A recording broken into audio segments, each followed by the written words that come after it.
So hello, my name is Adrian. This presentation is entitled Mirai to Monero, 1 year's worth of Honeypot data. And I'll walk you through some of the things we see running our own Honeypot network, and I will try to explain to you some of the exploits, techniques, and attacks that we see, and some of the insights we gain into what attackers are and do. There he goes. So, who are we? That's me and my colleague Mirai. We're the two authors of this presentation. We're both senior security researchers with the Ixia's application and threat intelligence team. We love exploits, malware, honeypots, tinkering, and stuff like that.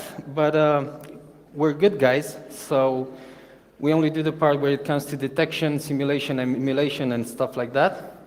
And we hope to finally become unemployed because at some point security is solved. We'll manage somehow.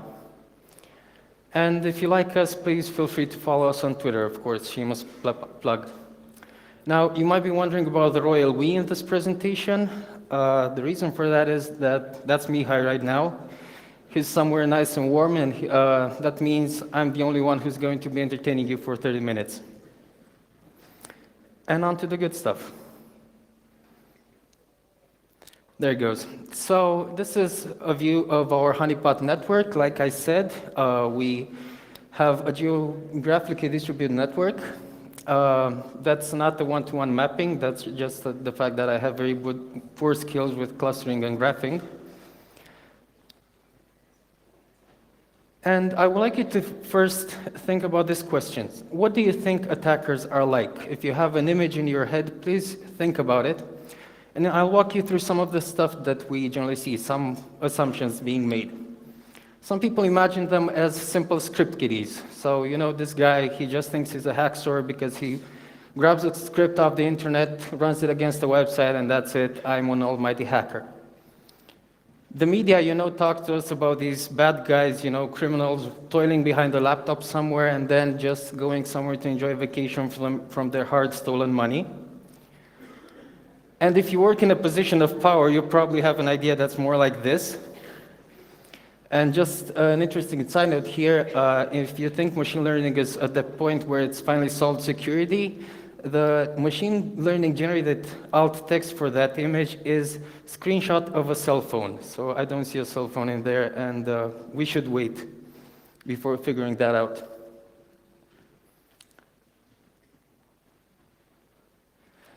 So this is what I'd like you to tell you I think attackers are. I think they're persistent. I think they're not very fashionable. I think they're resourceful. I think they're opportunistic. I think they're a combination of all of the above.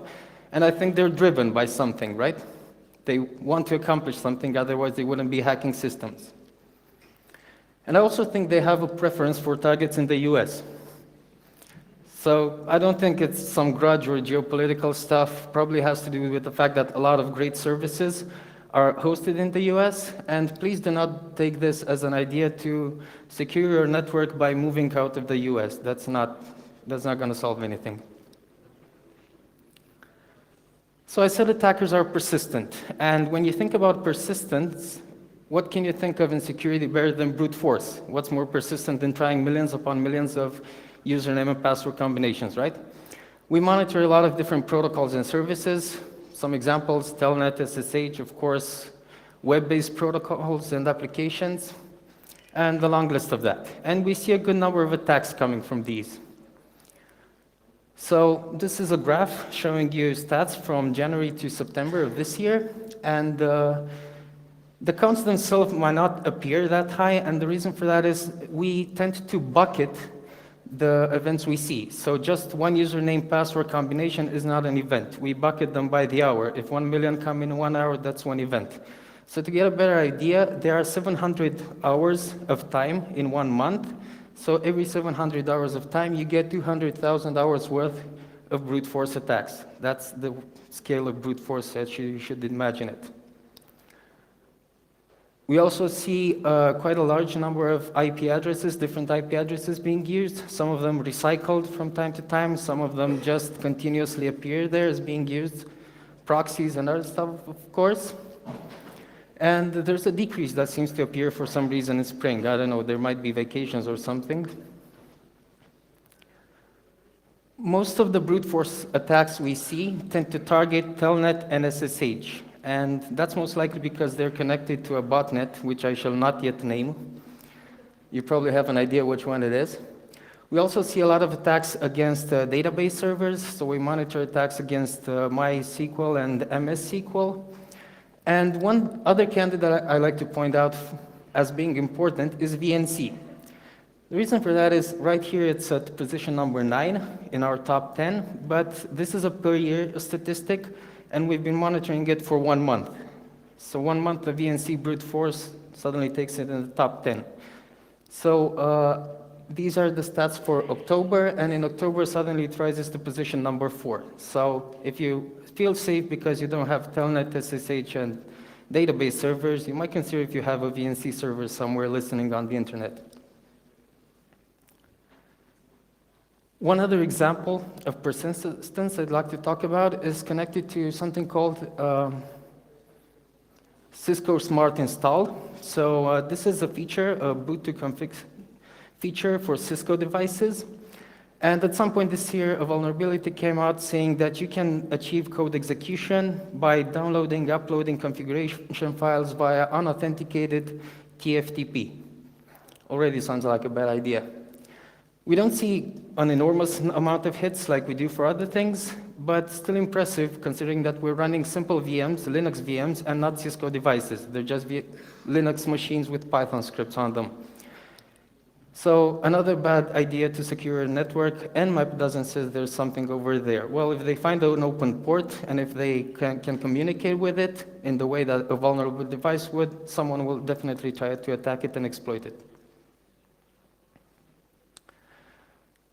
Now, you might be wondering, why is fashion brought into discussion at any point? What do I mean attackers are not very fashionable? Well, in security, we tend to talk a lot about what the newest and latest tool or exploit is, what the newest technique is. And attackers don't necessarily care about that. An attacker doesn't care. He cares what works. He cares what's easy to use and what's readily available and what can target a large number of devices. Case in hand, this is a 5-year-old CVE targeting Dahua DVR devices, and we've been monitoring it since August. Already seen hits on it. There's a constant number of hits on it from different IP addresses. And an interesting point here is that we've implemented communication messages for its protocol from all public POCs we could find. As a result, 97% of the messages are unknown. So either there is something shady going on out there, or there are too many CVs that don't have any sort of public description whatsoever. Work in progress, this is something that seemed interesting to present. Also from I would probably expect this whole thing to have died out, Eternal Blue. If you have any idea about it, you probably recognize it as the exploit behind the WannaCry malware infection from last year. So WannaCry leveraged Eternal Blue, and given the size of the WannaCry attack, I would have definitely expected this to die out. Okay, I would have expected the graph to go in the other direction and not this one. Truth of the fact is, in October of last year, we saw 100,000 attempts at Eternal Blue-based exploitation, and in September of this year, we passed 3 million. 30 times more than last year. And the only reason why someone would continue doing that is because they can actually profit. So this means there are a lot of devices out there still vulnerable to the same exploitation method that was used by WannaCry. That's kind of sad news, to tell you the truth. Also, in the oldies but goldies front, NTP and DNS, which a lot of people probably don't consider to be attacks anymore, because like, whoa, they're old. Those protocols that used to get abused a long time ago, they still do. We have 2 months worth of monitoring and 321 million attempts to exploit this. So these are used for reflected distributed denial of service attacks. Okay, so you'd expect a large number of attempts because you have to do a lot of requests to be able to do a DDoS attack. Still, if you think that you want to expose a DNS server out on the internet and make an open relay, you will probably want to allocate a lot of CPU and bandwidth because people are just going to require all that power. Now, attackers are resourceful. Like I said, they will use anything at their disposal. Any tool, any public POC that appears can be and will probably be leveraged by someone. Case in hand, last year in November, I was looking at our Honeypot data, found some interesting requests, exploit attempts, mentioning something called X-Attacker. Okay, so I Googled it, found a project uploaded on GitHub just 1 month prior to that, and thought, hey, this might not be something, it's one tool, has a lot of old exploits inside it, just something in a corner of the internet. Well, it just went on from that point, so right now, it's a nice project, it's got a good number of forks, nice word cloud, they added the word cloud so you know what it does, pen testing targets and whatnot. It's got technical support, so there should be an issue tracker over there. 37 closed issues containing requests for new exploits, support for people not being able to run the tool and all of that. Updated README file, updated changelog, stuff that some software projects don't have it actually. And recent commits. And this is just one tool from GitHub. GitHub is that place where you have millions of projects. You probably don't expect people to actually access some of the stuff there from time to time. The truth is, it does happen. We do see this tool exactly being used because it's got a trademark string inside it. Not millions of attempts, but a couple of hundred attempts. And the truth is, the number of attempts itself doesn't matter because what an attacker needs is one successful attempt. Just one is good enough if he gets the right one. I also claim that attackers are opportunistic. Given a window of opportunity, they will probably try to take it.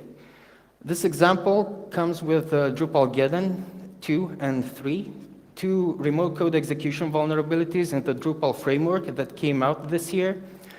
A couple of weeks after the public POC appeared for the first one, spike in attacks.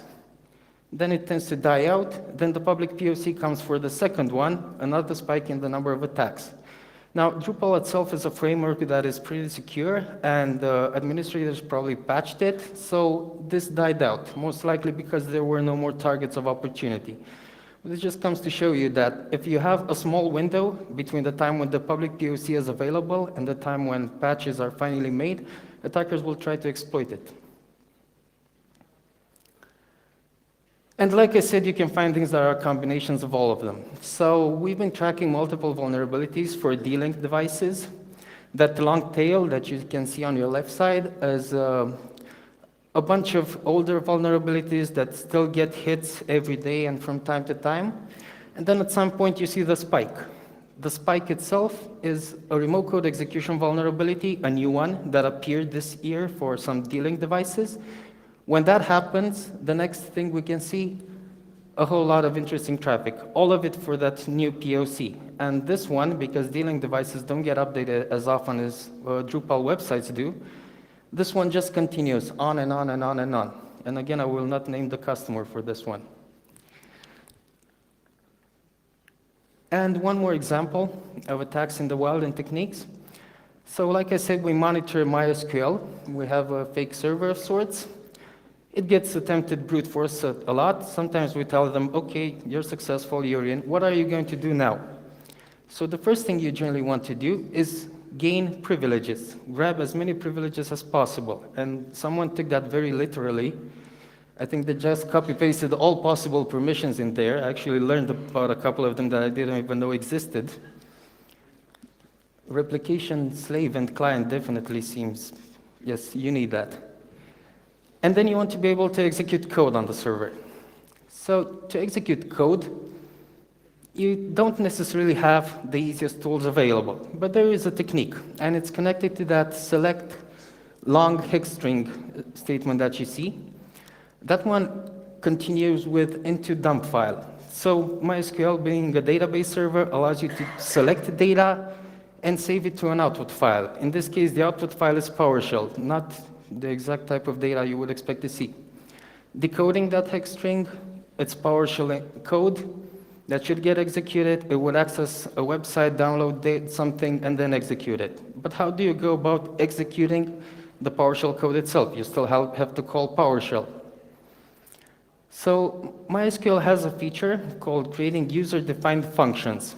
What it allows you to do is compile a DLL file or an SO file under Linux, where you define a function that you will then call from MySQL itself. So all you have to do is compile system of string inside a DLL, send it to the server using that magic select statement after you've gained access, and then you can just create a function alias and then call it, just like those select syseval cd/temp wget statements up above there. So this is not a new technique. This has been around for a good number of years now. You can find blog posts, you can find references to it, you can find a lot of info on how to use it. But I thought it would be nice to show you just one of the tools and techniques out there.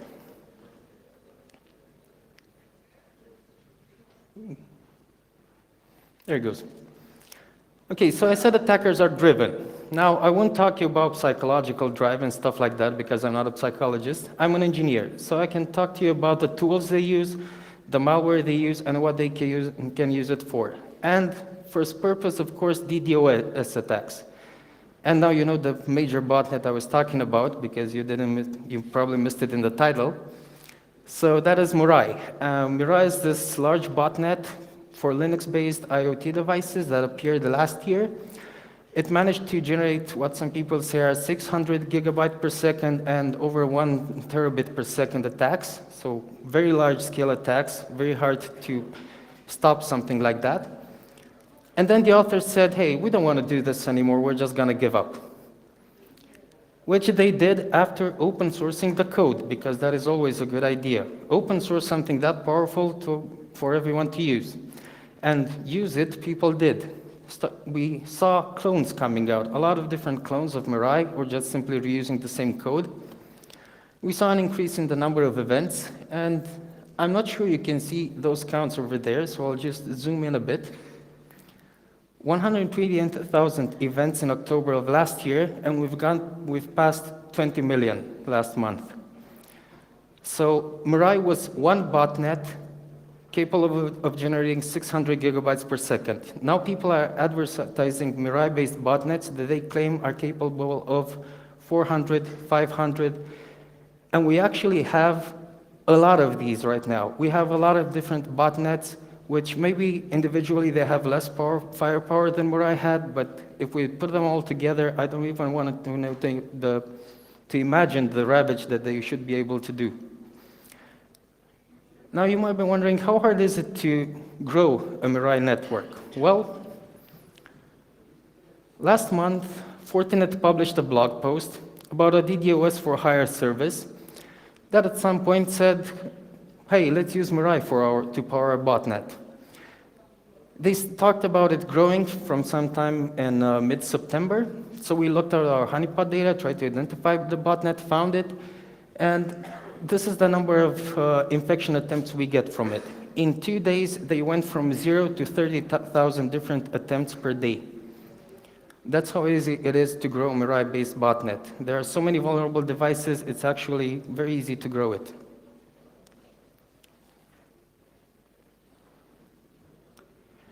And if you're thinking IoT is insecure by definition, because that's the state of things, desktops are safe, well, we have a nice Windows-based bot. We see it mostly via MySQL and Eternal Blue. It's called Nito. It's been around for quite a while now, pretty old. Just stays on your machine, does some fingerprinting, sends some data, then waits for a target, and then starts bombarding it with the DOS requests. And if you're thinking, wait, but Windows is insecure, we know Windows has its issues right now, right? We have a lot of different Linux-based families going out there, multiple documented families. I'll just walk you through 2 of them. One is called DDoS TF. First time I've seen it was in 2016, I guess.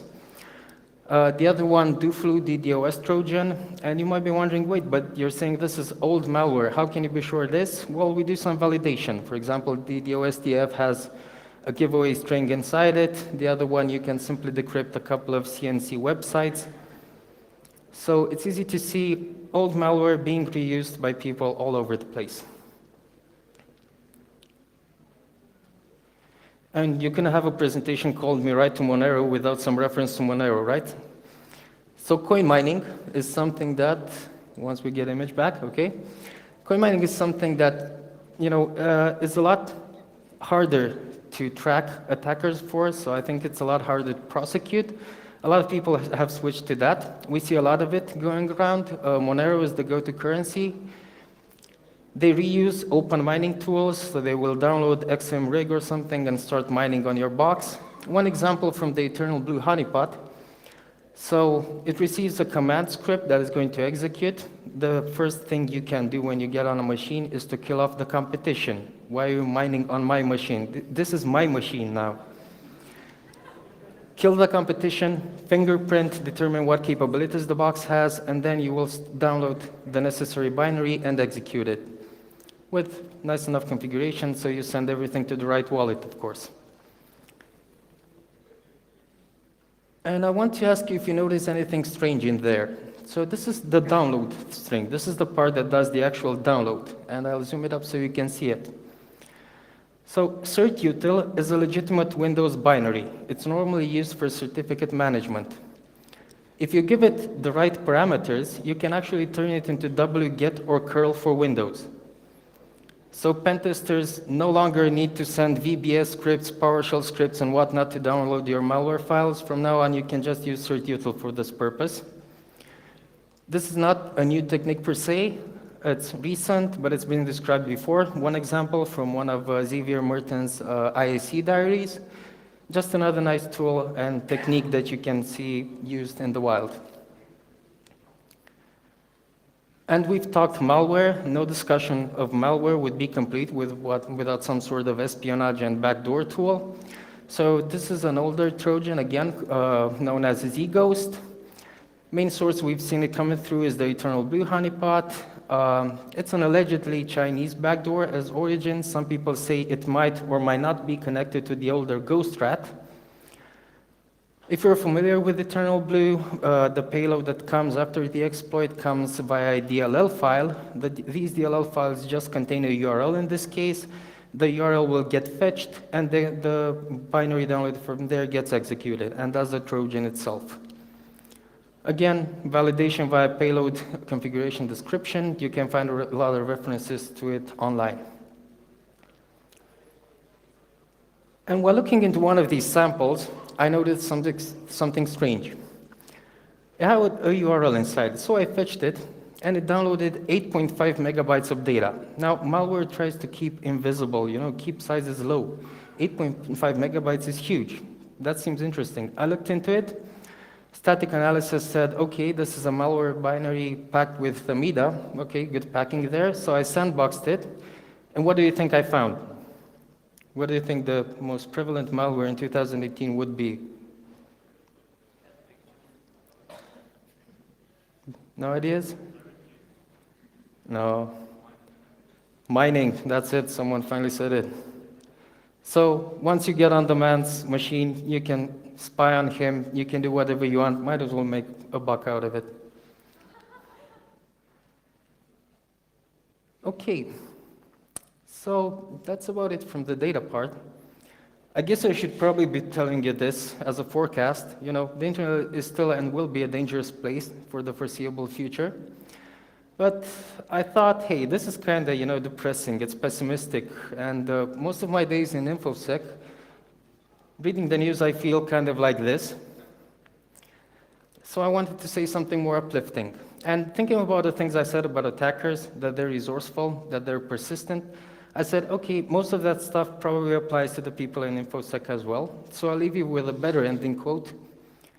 I think we should stop demeaning attackers and just imagine the fact that they are a lot of like us. And I'm sure that if they can break a lot of the things we build, then we should probably be able to protect them as well. So thank you, and if you have any questions for me.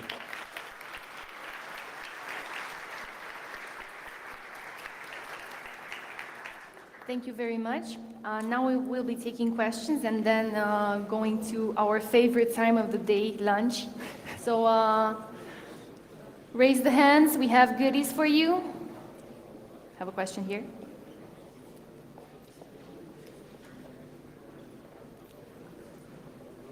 Hello.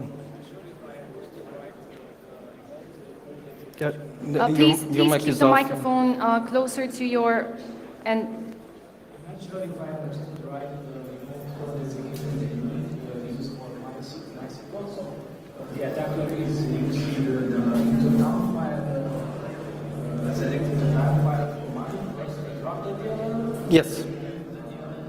Has a few export functions and those functions as SQL functions. Exactly.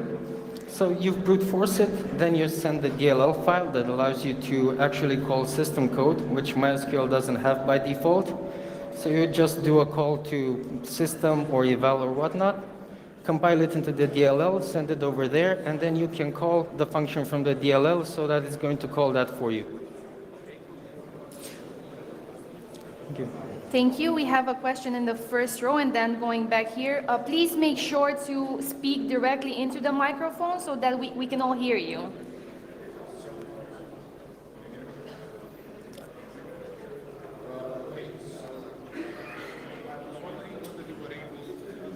Identify the malware solely based on the traffic, or did you have specific games with specific To catch the malware coming in, we have specific honeypots, multiple types of honeypots. Then we do some analysis of the malware ourselves. Sometimes we sandbox them, execute them in VMs, and see what they do. Most of the time, we try to do all of them if possible. Would you be able to identify the malware based solely on the packets you received?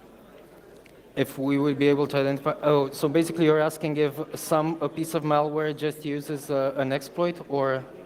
Whether the packets you capture. Can you speak, please, closer to the mic, or it's not Oh. working? Or no, it's not working. Okay, so the question is, if I understand correctly, if I'm able to identify the malware just by the packets that get sent and received? Yeah. Well, we do some of that. We do try to create our own signatures for some of that work to identify them. It's not always entirely possible because a lot of the malware nowadays uses different types of encryption for the payload or some sort of custom binary protocols. You look at it and it's a blob of gibberish. Sometimes you might identify some parts, for example, with, I can't remember exactly what it was. It was one of the Windows-based bots. It would send in the beginning an isolated little header, and then a hex digest, and then an encryption key. But the encryption key was encrypted asymmetrically. So I have no chance of breaking that. I actually have a chance of breaking that if he uses plain old Windows encryption services, because we can do memory dumps. Otherwise, you have to do, live debugging and trying to identify stuff like that, but that means that you don't have any chance of automation in the future. You would have to have too much inspection into the system to be able to do that. Okay, sorry, before, I'd like to take a question from this here somewhere. Yes. And then we'll go back to the front row. Okay, my main question is, how do you count these attacks? Do you have How do I identify? I'm sorry, I can't hear you very well. can you hear me now? Yes? Okay.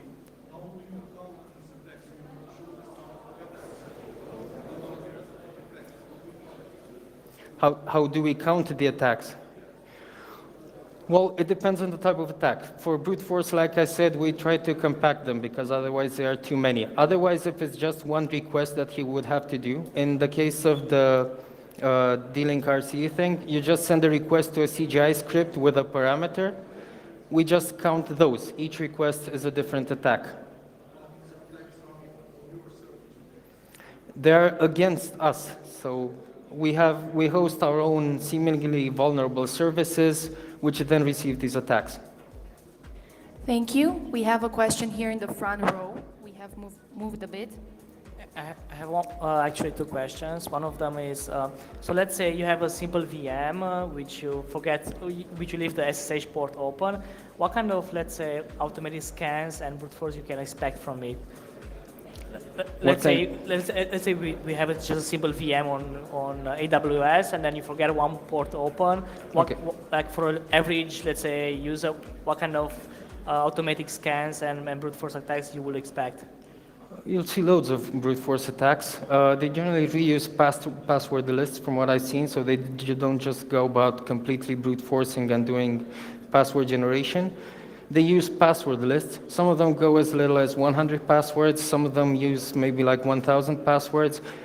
We actually had to count the number of passwords because one of the protocols used encryption and we couldn't decrypt it, so we just created some sort of intermediary digest thing. So we had to generate our own password lists and see how they overlap. So, for example, Mirai only uses like a couple of hundred passwords, I think it was, where this other one used 2,000. And the last question is regarding the honeypot sandboxes that you're having. Are you regularly changing them? Is there like maybe a chance that this malware will detect that you're a sandbox?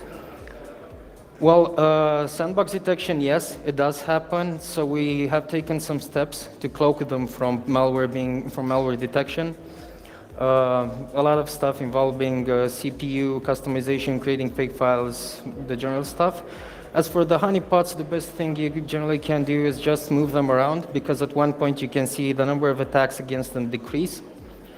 That's more difficult to do. We do it. But it's not something that you can easily do with a lot of providers, because they don't have support for automation. You have to go and manually click launch instance, launch instance, launch instance. We will be taking one last question there. And then we will be heading to lunch. Meet me halfway. Well, my question, do the attackers use Bitcoin, and if so, did you try to track down the transactions? No, I've never seen them use Bitcoin in my experience. I don't know if anyone else did. All I've seen is Monero. The reason for that is somewhat connected. A lot of the devices they hack into are Intel or AMD devices, and Monero's hashing algorithm is optimized for these. So there's some point in using that. There's also Zcash that I've seen at some point, but most of the stuff I've seen recently is strictly Monero. Well, I still... About the wallet tracking, you also asked. You asked about wallet tracking, if we do any sort of tracking. Yeah, tracking. Yes, we did look into some of these wallets. Now, with Monero, it depends on the pools that you connect to. Some of them, for example, allow you to see someone else's balance. We've seen some guy make somewhere around $8,000 or $10,000 in 1 month. Pretty good payday. Others don't allow you to track. And we've also seen some sort of proxy service where they do not have to specify inside the protocol, inside the communication protocol, the wallet, because the wallet is then hosted on a VM somewhere, on a server somewhere. They just connect to that, send the data, and that one adds the wallet. And those guys we can track in any way. Okay, thank you. Thank you very much once again. Thank you. Let's have a final round of applause. Thank you.